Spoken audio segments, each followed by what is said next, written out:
তোমরা যারা ক্লাস 11 পেরিয়ে এখন ক্লাস 12 অর্থাৎ থার্ড সেমিস্টারে তোমাদের টেক্সট বুক দেওয়া হবে না, স্পষ্টত জানিয়ে দিলেন উচ্চ মাধ্যমিক শিক্ষা সংসদের সভাপতি চিরঞ্জীব ভট্টাচার্য। আসলে ঘটনাটা কি, কোন টেক্সট বুক তোমরা পাবে না, কি কি পাবে, সমস্তটা আজকে জানাবো। এবং এই ভিডিওটা এত এত করে তোমরা শেয়ার করে দাও যাতে তোমাদের বন্ধুরা ভীষণভাবে উপকৃত হয়, না হলে কিন্তু পড়াশোনাটা তোমরা স্টার্ট করতে পারবে না।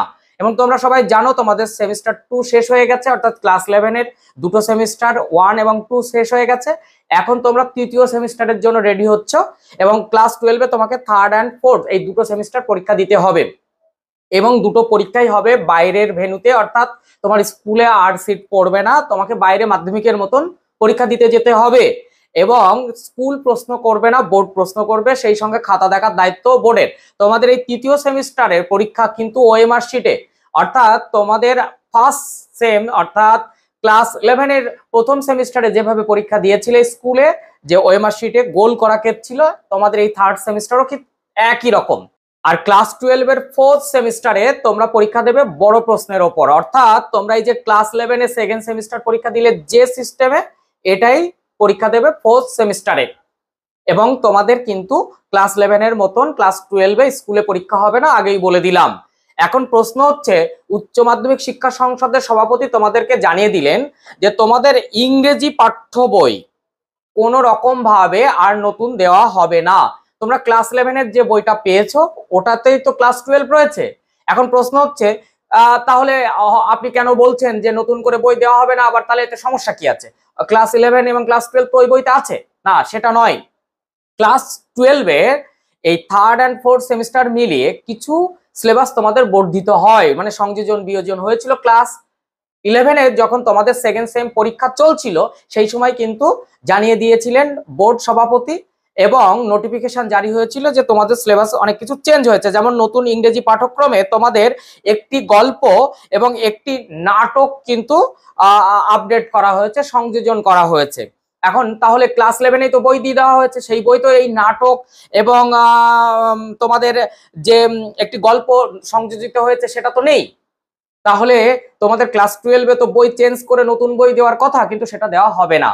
তার পরিবর্তে বোর্ড কি সিদ্ধান্ত নিয়েছে, যে বোর্ডের যে নির্দিষ্ট ওয়েবসাইট রয়েছে সেখানে তারা পিডিএফ ডাউনলোড করে নিতে হবে, পিডিএফ তারা দিয়ে দেবে এবং তোমরা ডাউনলোড করে নিয়ে পড়াশোনা করবে।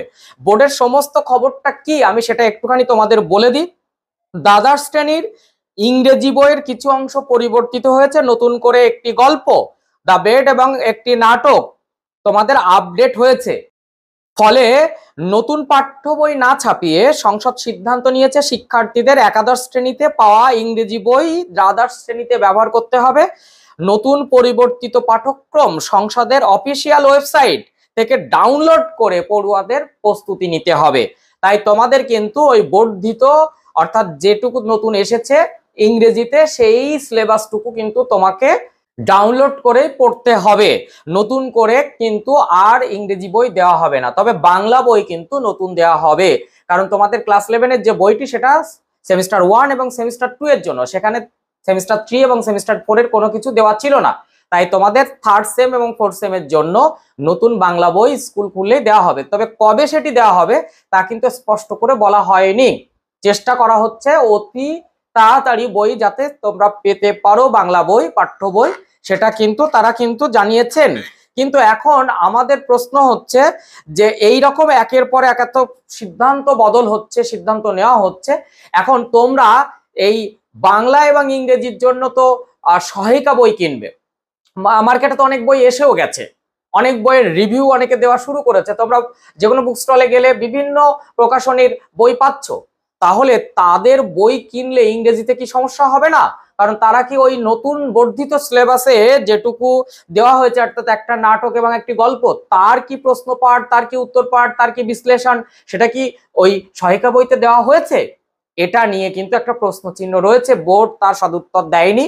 তবে কিছু কিছু প্রকাশনী কিন্তু সেটা ভেবে চিনতে তারা কিন্তু ওই বর্ধিত সিলেবাসটা সংযোজন করে দিয়েছে, আর যারা দেয়নি তারা নতুন করে কিন্তু ভাবনা চিন্তা করছে। তাই বই কেনার জন্য কিন্তু তোমাকে সতর্ক হতে হবে। হঠাৎ করে হুট করে গিয়ে একটা বই কিনে নিয়ে আসলে হবে না, তোমরা দেখে নেবে যে তোমাদের যে সিলেবাস আগে দেওয়া হয়েছিল তার সঙ্গে ওই বর্ধিত সিলেবাস যেটুকু রয়েছে ইংরেজিতে, তোমাদের সেই সহায়িকা বই সেই বর্ধিত সিলেবাস টাচ করেছে কিনা। যদি করে থাকে তাহলে তুমি সেই বই নেবে, না হলে নেবে না। আর বাংলার ক্ষেত্রে কোনো সমস্যা হয়নি, কারণ সিলেবাস যেটা আগেই বলে দেওয়া হয়েছিল এবং সেটা সেইভাবেই কিন্তু সহায়িকা বই বার হয়েছে। শুধুমাত্র একটি বইয়ের ক্ষেত্রে বাংলার একটু সমস্যার কারণ আমার মনে হয়েছে, সেটা হচ্ছে সাহিত্যের ইতিহাস। তবে সেটা খুব বেশি সমস্যার কারণ নয়। কিন্তু এসবের বাইরেও আমার একটা প্রশ্ন, যে কেন ছাত্রছাত্রীদের এরকম বিড়ম্বনা দিচ্ছে বোর্ড বারবার করে? তাহলে নিউ সিলেবাস, নতুন করে শিক্ষানীতিতে সেমিস্টার সিস্টেম, ওএমআর শিট, এত কিছুর আড়ম্বর করা হলো, তাহলে আগের থেকে কেন প্ল্যান পরিকল্পনা করা হয় না? বোর্ডের এই নানান ধরনের খামতি কেন বহন করবে ছাত্রছাত্রীরা? ছাত্রছাত্রীদের তো কোনো দোষ নেই। কেন স্কুলের শিক্ষকরা প্ল্যান মাফিক সেমিস্টার 1 সেমিস্টার 2 প্রশ্ন করতে পারলো না? কেন পেপারে লিখতে হচ্ছে সেমিস্টার 1-এ যারা 30 থেকে 35 38 নাম্বার পেয়েছে তারা সেমিস্টার 2 এ 0 পাচ্ছে? এর পেছনে তো একটা নির্দিষ্ট কারণ আছে। শুধু ছাত্রদের উপরে দায়ভার চাপালে চলবে? হ্যাঁ, তারা হয়তো মোবাইল হাতে পেয়েছে, এখন একটু মোবাইল আসক্ত হয়েছে, সেটাও কিন্তু আমি একেবারে বিরুদ্ধে। যে একটি ছেলে মেয়ের এই পড়াশোনার একদম মুখে মাধ্যমিক পাশ করার পর তার হাতে যদি মোবাইল তুলে দেওয়া হয়, আমরা জানি ডিজিটাল পড়াশোনা সবকিছু দরকার, তবুও সেই মোবাইলটা কতটা তার পড়াশোনার কাজে ব্যবহার হচ্ছে আর কতটা অপপ্রয়োগ হচ্ছে সেটা কিন্তু প্রশ্নচিহ্ন রয়েছে। তোমরা নিজেরাও বুঝতে পারছো যে মোবাইল ফোন তোমাদের কতটা ক্ষতি করে দিচ্ছে।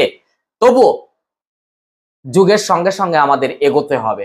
তাহলে সরকারের পক্ষ থেকে আমি বলবো সংসদকে ভীষণভাবে নজর দিতে হবে।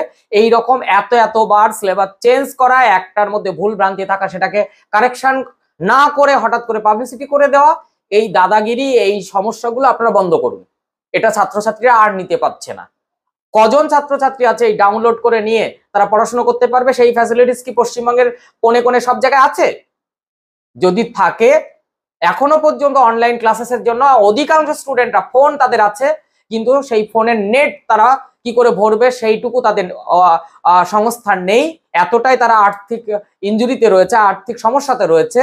সেই জায়গা থেকে আমি অবশ্যই জোর গলায় বলবো, ছাত্রছাত্রীদের হয়ে বলবো, আমি আমার নিজের তরফ থেকে বলবো, সবার দায়িত্ব না নিয়ে আমার নিজের ভাবনা থেকে বলবো, ছাত্রছাত্রীদের দিকে তাকিয়ে যে কোনো সিদ্ধান্ত নেওয়া হোক এবং সেটা আগের থেকে বলে দেওয়া হোক। এই যে ক্লাস 11 সেমিস্টার 2 পরীক্ষা দিয়ে এখন 3rd সেমিস্টার পড়া স্টার্ট করেছে বিভিন্ন স্টুডেন্টরা, এদেরকে কি নোটিফিকেশন জারি করা হয়েছিল যে আগে ক্লাস 12-এ ক্লাস শুরু হয়ে যাবে এপ্রিলের ফার্স্ট উইক এবং গিয়ে স্কুলে ভর্তি হতে হবে, তারপরে রেজাল্ট আউট হবে, যদি ফেল হয় ঘাট ধরে তাকে আবার ক্লাস 11-এ ভর্তি করে দেওয়া হবে। এটা কোন ধরনের সিদ্ধান্ত? এর প্রতিবাদ হওয়া উচিত এবং আমরা সেই প্রতিবাদ করছি। তবে বোর্ডের কিছু কিছু কাজ নিশ্চয়ই ভালো, কিন্তু বেশিরভাগ কাজে আমরা কিন্তু অসন্তোষ প্রকাশ করছি এবং ছাত্রছাত্রীরা অসন্তুষ্ট। তাদের নানানভাবে একেবারে নাকে বেড়ি দেওয়া হচ্ছে, ঘোরানো হচ্ছে। এটা থেকে বোর্ড কবে যে বেরিয়ে আসতে পারবে সেদিনকে আমরা সবাই হ্যাপি হয়ে যাব। আপনাদের মতামত কি, যারা অভিভাবক দেখছেন আর ছাত্রছাত্রীদের মতামত কি, অবশ্যই জানানোর জন্য আমি অনুরোধ রাখছি। কমেন্ট করুন, তোমরা কমেন্ট করো, তাহলে একের পর এক সবাই জানতে পারবে। আর বন্ধুদের মধ্যে শেয়ার করে দাও যে তোমাদের এই বাংলা ইংরেজির পাঠ্য বই নিয়ে যে বোর্ড নতুন নোটিফিকেশন জারি করেছে তার খবরটা কি ছিল আমি জানিয়ে দিলাম। নতুন হলে অবশ্যই চ্যানেলটি সাবস্ক্রাইব করে পাশে থাকা বেল আইকনটি প্রেস করে রাখো। এরকম তথ্য সমৃদ্ধ ভিডিও পেতে ভীষণ সুবিধা হবে। টাটা।